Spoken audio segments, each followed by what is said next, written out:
Perihal orang miskin yang bahagia. Karya Agus Nur.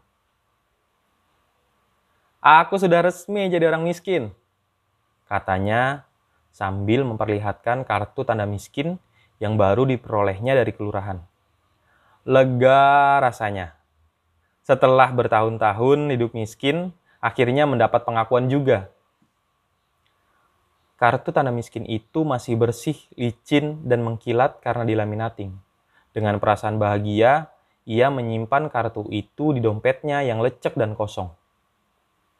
Nanti, bila aku pingin berbelanja, aku tinggal menggeseknya. Diam-diam, aku suka mengintip rumah orang miskin itu. Ia sering duduk melamun, sementara anak-anaknya yang dekil bermain riang menahan lapar. Kelak, mereka pasti akan menjadi orang miskin yang baik dan sukses, gumamnya. Suatu sore, aku melihat orang miskin itu menikmati teh pahit bersama istrinya. Kudengar orang miskin itu berkata mesra. Ceritakan kisah paling lucu dalam hidup kita. Ialah ketika aku dan anak-anak begitu lapar, lalu menyembelihmu, jawab istrinya. Mereka pun tertawa. Aku selalu iri menyaksikan kebahagiaan mereka. Orang miskin itu dikenal ulet. Ia mau bekerja serabutan apa saja. Jadi tukang becak, kuli angkut, buruh bangunan, pemulung, tukang parkir. Pendeknya, siang malam ia membanting tulang, tapi alhamdulillah, tetap miskin juga.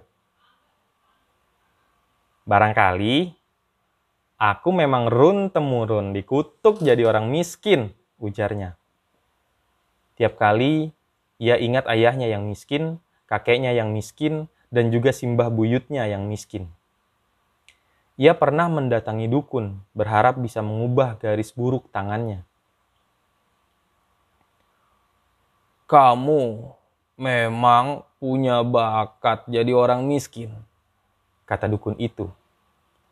Mestinya kamu bersyukur, karena tidak setiap orang punya bakat miskin seperti kamu. Kudengar, sejak itulah orang miskin itu berusaha konsisten miskin. Pernah dengan malu-malu ia berbisik padaku. Kadang bosan juga aku jadi orang miskin. Aku pernah berniat memelihara tuyul atau babi ngepet. Aku pernah juga hendak jadi pelawak agar sukses dan kaya, katanya. Kamu tahu kan, tak perlu lucu jadi pelawak. Cukup bermodal tampang bego dan mau dihina-hina. Lalu, kenapa kau tak jadi pelawak saja? Ia mendadak terlihat sedih, lalu bercerita. Aku kenal orang miskin yang jadi pelawak. Bertahun-tahun ia jadi pelawak, tapi tak pernah ada yang tersenyum menyaksikannya di panggung. Baru ketika ia mati, semua orang tertawa. Orang miskin itu pernah kerja jadi badut. Kostumnya rombeng dan menyedihkan. Setiap menghibur di acara ulang tahun, anak-anak yang menyaksikan atraksinya selalu menangis ketakutan. Barangkali kemiskinan memang bukan hiburan yang menyenangkan buat anak-anak.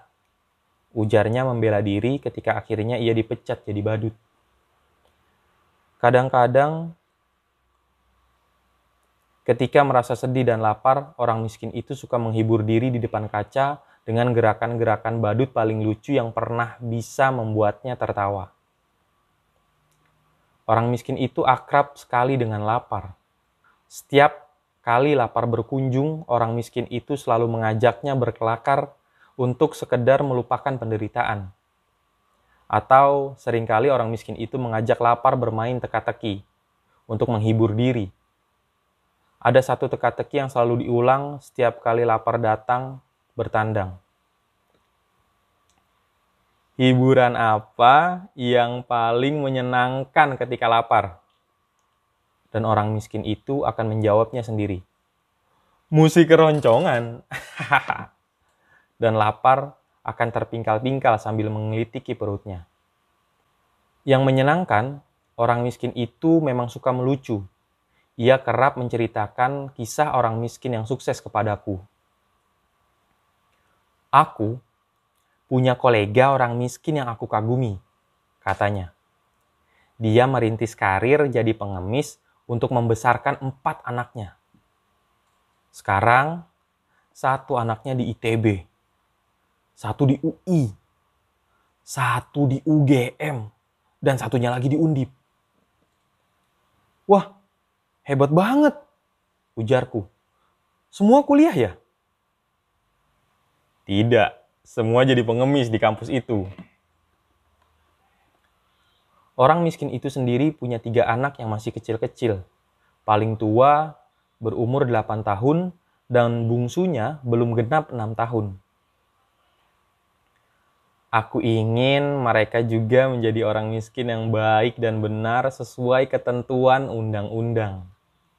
Setidaknya bisa mengamalkan kemiskinan mereka secara adil dan beradab berdasarkan Pancasila dan Undang-Undang Dasar 1945. Begitu ia sering berkata, yang kedengarannya seperti bercanda. Itulah sebabnya aku tak ingin mereka jadi pengemis. Tapi seringkali kuperhatikan ia begitu bahagia ketika anak-anaknya memberinya recehan, hasil dari mengemis. Pernah suatu malam kami nongkrong di warung pinggir kali. Bila lagi punya uang, hasil anak-anaknya mengemis, ia memang suka memanjakan diri menikmati kopi.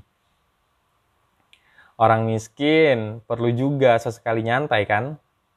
Lagi pula, beginilah nikmatnya jadi orang miskin. Punya banyak waktu buat berleha-leha. Makanya, sesekali cobalah jadi orang miskin, ujarnya sambil menepuk-nepuk pundakku. Kalau kamu miskin, kamu akan punya cukup tabungan penderitaan yang bisa digunakan untuk membiayaimu sepanjang hidup. Kamu bakalan punya cadangan kesedihan yang melimpah. Jadi kamu nggak kaget kalau susah. Kemudian pelan-pelan ia menyeruput kopinya penuh kenikmatan. Saat-saat seperti itulah, diam-diam aku suka mengamati wajahnya. Wajah orang miskin itu mengingatkanku pada wajah yang selalu muncul setiap kali aku berkaca. Dalam cermin itu, kadang ia menggodaku dengan gaya badut paling lucu yang pernah membuatku tertawa. Bahkan, setiap kali ia meniru gerakanku, aku selalu pura-pura tak melihatnya. Pernah suatu malam, aku melihat bayangan orang miskin itu keluar dari cermin. Berjalan mondar-mandir, batuk-batuk kecil minta diperhatikan. Ketika aku terus diam saja, kulihat ia kembali masuk dengan wajah kecewa. Sejak itu, bila aku berkaca, aku kerap melihatnya tengah berusaha menyembunyikan isak tangisnya. Ada saat-saat di mana aku perhatikan wajah orang miskin itu diliputi kesedihan. Jangan salah paham, katanya. Aku sedih bukan karena aku miskin. Aku sedih bukan karena banyak sekali orang yang malu mengaku miskin. Aku sedih karena banyak sekali orang yang malu mengaku miskin. Banyak sekali orang bertambah miskin karena selalu berusaha agar tidak tampak miskin. Entah kenapa saat itu mendadak aku merasa kikuk dengan penampilanku yang perlente. Sejak itu pula, aku jadi tak terlalu suka berkaca. Bila lagi sedih, orang miskin itu suka datang ke pengajian. Tuhan memang bisa menjadi hiburan menyenangkan buat orang-orang yang lagi kesusahan, katanya. Ia akan terkantuk-kantuk sepanjang ceramah, tapi langsung semangat begitu makanan dibagikan. Ada lagi satu cerita yang suka diulangnya padaku. Suatu malam, ada seorang pencuri menyantroni rumah orang miskin. Mengetahui hal itu, si miskin segera sembunyi. Tapi pencuri itu memergoki dan membentaknya. "Kenapa kamu sembunyi?" Dengan ketakutan, si miskin menjawab. Dengan ketakutan, Si orang miskin menjawab, "E, e, aku malu karena tak punya apa-apa yang bisa kau curi." Ia mendengar kisah itu dalam sebuah pengajian. Kisah itu selalu membuatku punya alasan untuk bahagia jadi orang miskin. Begitu ia selalu mengakhiri cerita. Orang miskin itu pernah ditangkap polisi. Saat itu, di kampung memang terjadi beberapa kali pencurian. Dan sudah sepatutnya orang miskin itu dicurigai. Ia diinterogasi dan digebuki. 2 hari kemudian baru dibebaskan. Kabarnya ia diberi uang agar tak menuntut. Berminggu-minggu wajahnya bonyok dan memar. "Beginilah enaknya jadi orang miskin," katanya. Dituduh mencuri, dipukuli, dan dikasih duit. Sejak itu, setiap kali ada yang kecurian, orang miskin itu selalu mengakui kalau ia pelakunya, dengan harapan ia kembali dipukuli. Banyak orang berkerumun sore itu. "Ada yang mati," kata seseorang. Kukira orang miskin itu tewas dipukuli. Ternyata bukan. "Itu perempuan yang kemarin baru melahirkan. Anaknya sudah selusin. Suaminya minggat. Dan ia merasa repot kalau mesti menghidupi 1 jabang bayi lagi. Makanya ia memilih membakar diri." Perempuan itu ditemukan mati gosong sambil mendekap bayinya yang disusuinya. Orang-orang yang mengangkat mayatnya bersumpah kalau air susu perempuan itu masih menetes dari putingnya. Sepertinya ini memang lagi musim orang miskin bunuh diri. 2 hari lalu, ada seorang ibu sengaja menabrakkan diri ke kereta api sambil menggendong 2 anaknya. Ada lagi sekeluarga orang miskin yang kompak menenggak racun. Ada juga suami istri gantung diri karena bosan dililit hutang. "Tak gampang memang jadi orang miskin," ujar orang miskin itu. "Hanya orang miskin gadungan yang mau mati bunuh diri.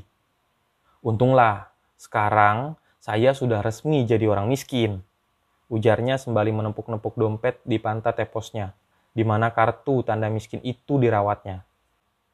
"Ini bukti kalau aku orang miskin sejati." Orang miskin punya ponsel itu biasa. Hanya orang-orang miskin yang ketinggalan zaman saja yang tak mau berponsel. Tapi aku tetap saja kaget ketika orang miskin itu muncul di rumahku sambil menenteng telepon genggam. "Orang yang sudah resmi miskin seperti aku, boleh dong bergaya," katanya dengan gagah. Lalu ia sibuk memencet-mencet ponselnya, menelepon ke sana kemari dengan suara yang sengaja dikeras-keraskan. "Ya, halo, apa kabar? Bagaimana bisnis kita? Hahaha, halo." Padahal ponsel itu tak ada pulsanya.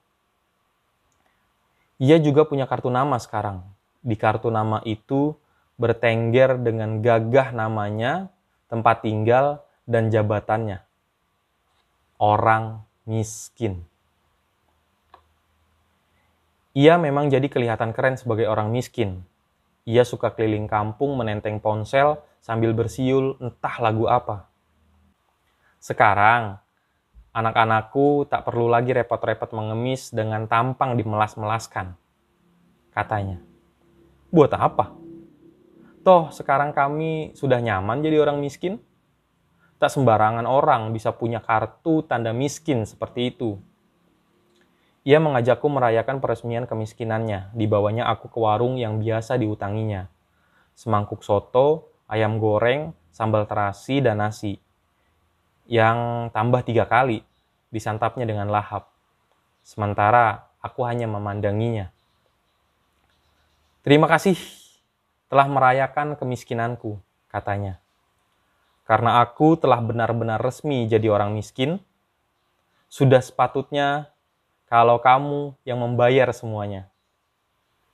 Sambil bersiul, ia segera pergi. Ketika di tubuhnya digerogoti penyakit, dengan enteng orang miskin itu melenggang ke rumah sakit. Ia menyerahkan kartu tanda miskin pada suster jaga. Karena banyak bangsal yang kosong, suster itu menyuruhnya menunggu di lorong. Beginilah enaknya jadi orang miskin, batinnya. Dapat fasilitas gratis tidur di lantai. Dan orang miskin itu dibiarkan menunggu berhari-hari. Setelah tanpa pernah diperiksa dokter, ia disuruh pulang. "Anda sudah sembuh," kata perawat, lalu memberinya obat murahan. Orang miskin itu pulang dengan riang. Kini tak akan pernah lagi takut pada sakit. Saat anak-anaknya tak pernah sakit, ia jadi kecewa. Apa gunanya kita punya kartu tanda miskin kalau kamu tak pernah sakit? Tak baik orang miskin selalu sehat. Mendengar itu, mata istrinya berkaca-kaca. Beruntung sekali orang miskin itu punya istri yang tabah, kata orang-orang. Kalau tidak, perempuan itu pasti sudah lama bunuh diri atau memilih jadi pelacur ketimbang terus hidup dengan orang miskin seperti itu.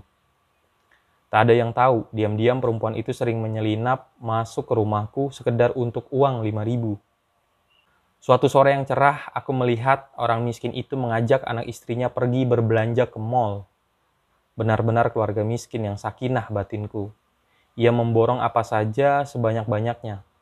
Anak-anaknya terlihat begitu gembira. Akhirnya, kita juga bisa seperti mereka, bisik orang miskin itu pada istrinya sambil menunjuk orang-orang yang sedang antri membayar dengan kartu kredit.